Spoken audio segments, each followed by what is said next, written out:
Muy buenos días, somos el grupo 9 y hoy vamos a exponer sobre el Panteón de Agripa y la poetisa de Pompeya.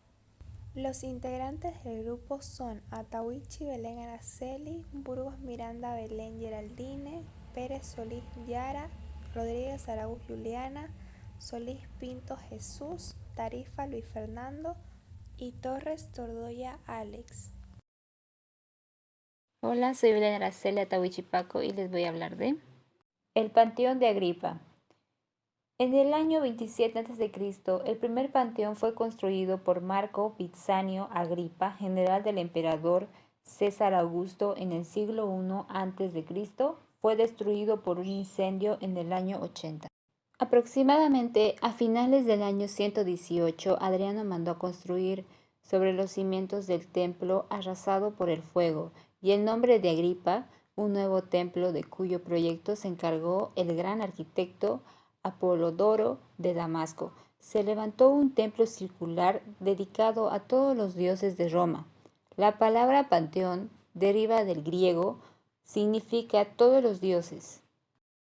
En esta construcción, los romanos llegaron a una perfección técnica nunca alcanzada hasta ese momento, al resolver por un lado problemas de peso y empuje y por el otro de estructura. Ubicación. El Panteón de Agripa está en la Plaza de la Rotonda, Roma, junto a las antiguas termas de Agripa, de las cuales aún emergen restos en las excavaciones del suelo en la parte posterior del templo.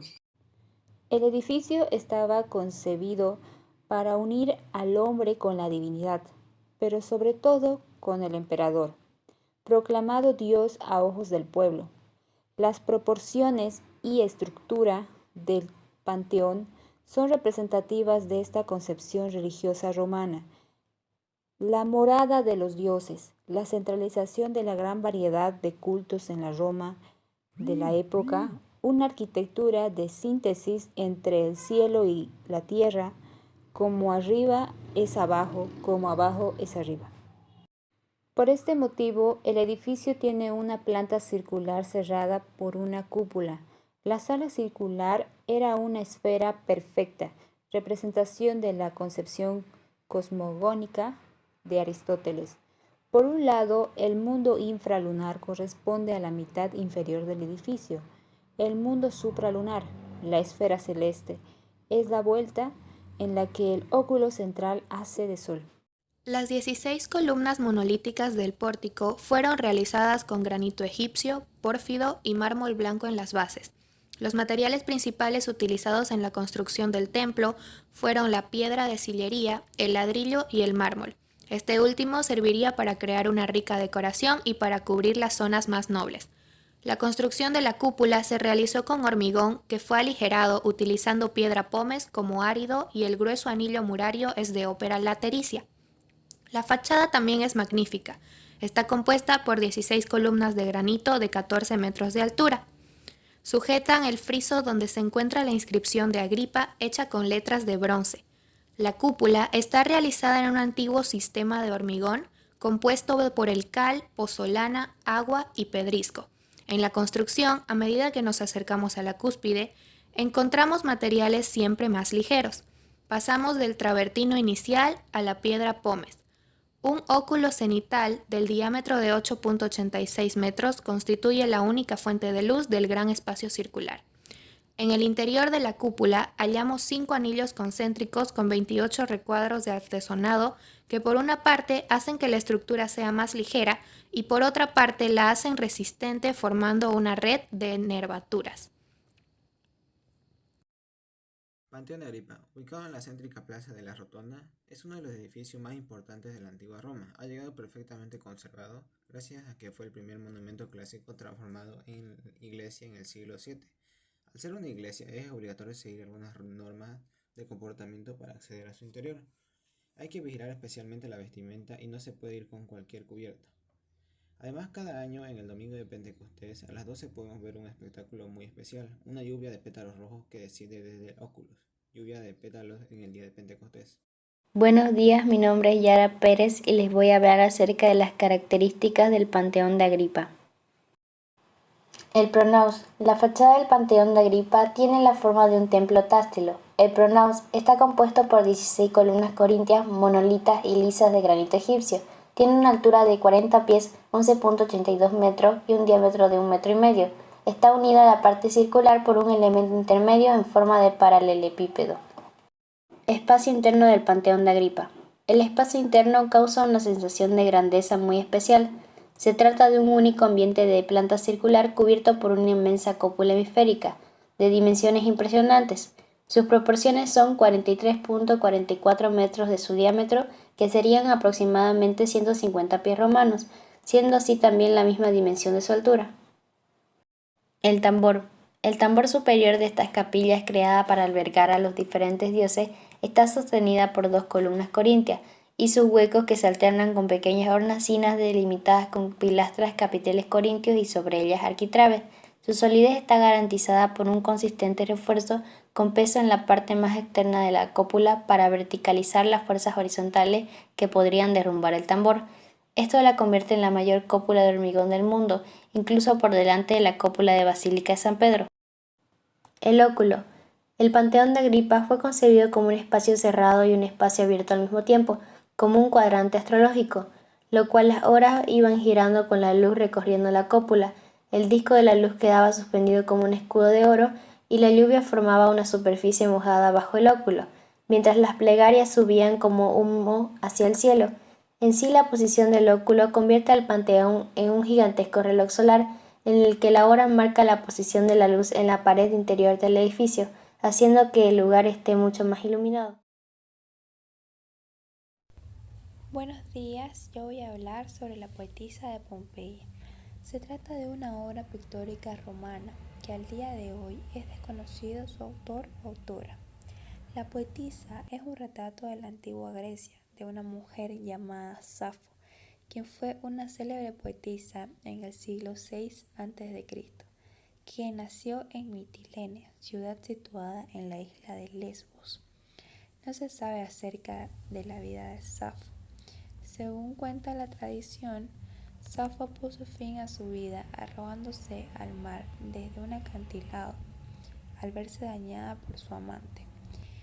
En el año 79 después de Cristo, el volcán Vesubio hizo erupción y acabó con la vida de miles de pompeyanos.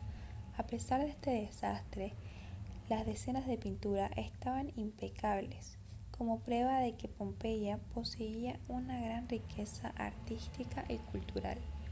Esta bellísima pintura procede de esta ciudad.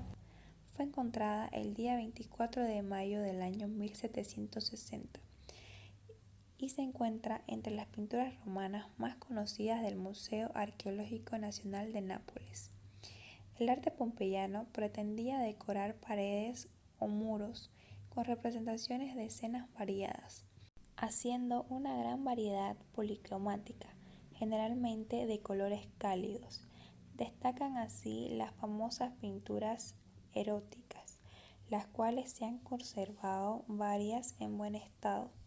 Sin embargo, esta obra pictórica se trata de quizás uno de los motivos menos utilizados en el arte pompeyano, pues la mujer retratada posee una pose serena, no posee nada de dinamismo.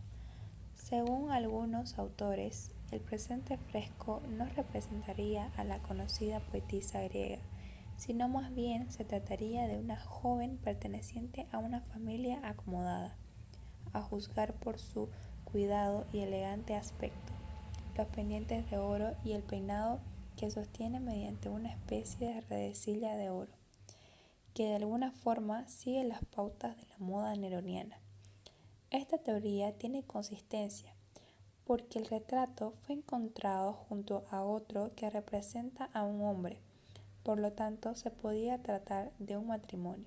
En cuanto al estilo, la obra quedaría clasificada dentro del cuarto estilo pompeyano, también llamado ilusionista o escenográfico, que se va a cultivar en la segunda mitad del siglo I después de Cristo. La poetisa de Pompeya. Materiales. Respecto a los materiales utilizados en la fabricación de las pinturas murales, los principios a destacar son la arena y la cal. Respecto a lo mejor era la del río, aunque también se escogía de canteras o del mar, siendo esta de menor calidad. La arena y la cal se mezclan para hacer el mortero. Las primeras capas del mortero serían de cal y arena, y las capas finales se les añadirá un poco de mármol en polvo para darle una mayor blancura y resaltar los colores. Estos incluidos se aplicaban sobre las paredes generalmente de tapial con un entramado de maderas para evitar la fractura del mortero. También se utilizaban pigmentos. Respecto a los pigmentos utilizados en los murales, los colores pompeyanos típicos eran el rojo oscuro, el negro, blanco y amarillo. La técnica que utilizaban era la técnica del fresco. El fresco es una técnica artística en la que se pinta sobre una capa de estuco húmeda con pigmentos minerales diluidos en agua.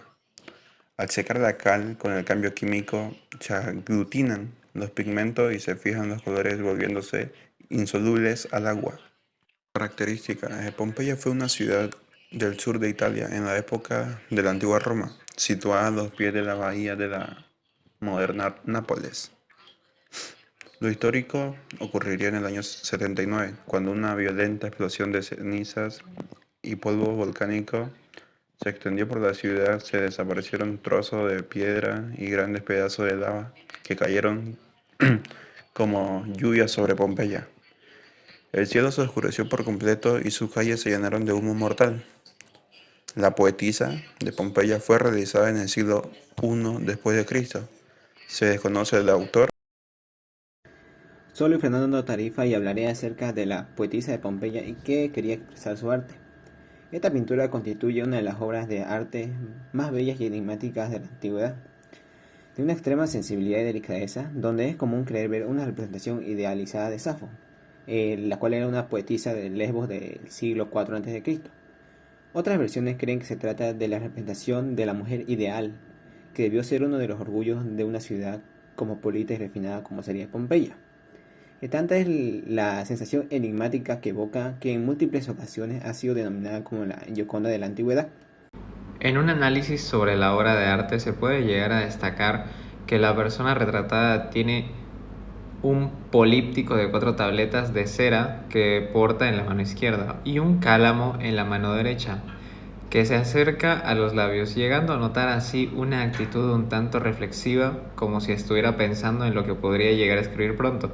La pose de la mujer con la mirada perdida mientras acerca sus labios es de una delicadeza extrema que da a notar sobre la sensibilidad griega que llegó a calar en la civilización romana. El rostro, bastante hermoso, a pesar de los minúsculos fallos del dibujo, parece hacer ver una expresión de reflexión en busca de la inspiración. A pesar del notable cambio de los colores por el tiempo, es bastante sereno y apropiado, llegando a alcanzar cotas extraordinarias en los bules de la cabeza y los dedos que sostienen las tablillas.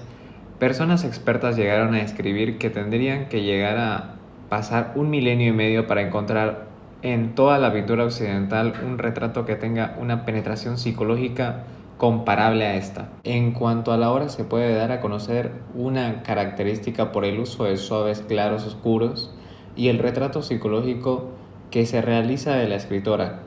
Se puede destacar también su presencia del uso de una perspectiva peculiar en el rostro. Propuesta del problema y solución del Panteón de Agripa. Problema. A pesar de que esta construcción es perfecta, pudimos notar un problema que se vio afectado en la antigüedad. Como se sabe bien, el óculo que se encuentra en la parte superior, donde da luz a todo el lugar, y a los nichos que se encuentran en la cúpula, pues este no tenía ninguna cosa que impidiese que pasara el agua de la lluvia. Por lo tanto, al llover el piso se llenaba de agua y no había ningún sistema que ayudase a que no se acumule el agua, pues este se veía muy afectado por la humedad del agua y las cosas que se encontraban en su interior. Una de las soluciones a este problema fue que con el paso del tiempo crearon agujeros en el suelo por donde pudiese pasar el agua hacia abajo y así no acumularse el agua en el lugar. Cosa que hasta ahora se puede notar que en la parte donde se encuentra el óculo y da directo al piso se ve un relieve, producto al agua que cae desde arriba por la lluvia. Una propuesta por el grupo sería tapar el óculo con un vidrio Así también a su vez daría luz y no caería agua de la lluvia.